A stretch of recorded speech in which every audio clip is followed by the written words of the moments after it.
Et donc oui, je disais comme quoi, oui, avec la sauge que j'ai ramassée, que j'ai trouvé une plume justement grise et blanche, bah c'est le bon chemin. Ça veut dire que ma voie est de cultiver des plantes. Et la cultivation de plantes, c'est une passion pour moi.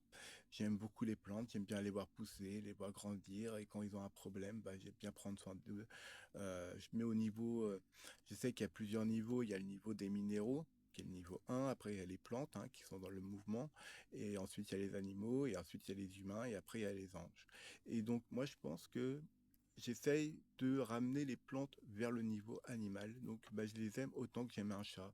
Les plantes, je les aime autant que j'aime un chien.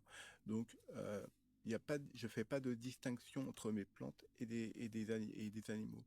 Vous allez me dire, ouais, mais un arbre, il ressent pas la douleur et tout le bordel. Ouais, bah ouais, oui, mais il est vivant. Et d'ailleurs, au niveau de son génome, il est beaucoup plus évolué que le génome humain. Par exemple, tu prends le riz, je crois qu'il a plus de 50 chromosomes, alors que l'être humain, lui, il en a, je crois que c'est 24, si je dis pas de bêtises. Donc, un arbre est plus évolué au niveau génome qu'un être humain. Une plante est plus évoluée qu'un être humain. D'autant plus qu'elle a juste besoin de la terre et de la lumière pour vivre. Nous, on a besoin de carburant. Et donc, en termes de perte énergétique, je veux dire, un arbre est beaucoup plus évolué. Parce qu'il va se servir de ses déchets pour créer son écorce. Et donc, il va créer une écorce autour de lui qui va la protéger grâce aux déchets qu'il ne va pas utiliser. Quand on va couper une branche, par exemple, il y a deux branches qui vont pousser. Parce que bah, ça lui a créé un traumatisme. Et donc, il va créer deux branches pour avoir plus de feuillage qui va se créer.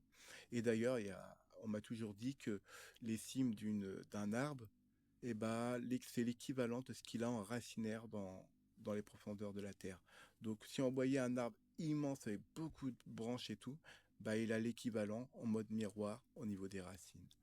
Donc, moi, j'aime bien penser que le cerveau, c'est un arbre avec plein de ramifications, plein de feuilles, plein d'embranchements, etc. Et c'est à nous de les enrichir.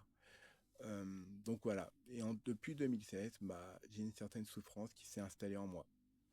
Et donc, bah, je fais de mon mieux. Et d'ailleurs, je ne sais pas pourquoi ce Lara Benjamin est venu me parler, j'aurais dû le bloquer directement.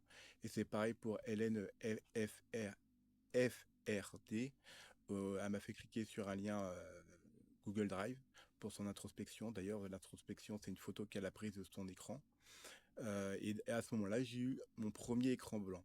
En fait, la page est tenue toute blanche. Et après, elle m'a dit, ouais, reclique, ça devrait marcher. Là, effectivement, ça a marché. Mais quand je me suis dit ça dans ma tête, bah, il y avait une autre voix qui m'a parlé. C'était moi, mais avec une autre voix. Bizarre, hein. Je sais pas. C'est pas de la schizophrénie. J'en suis sûr et certain. J'ai lu des articles.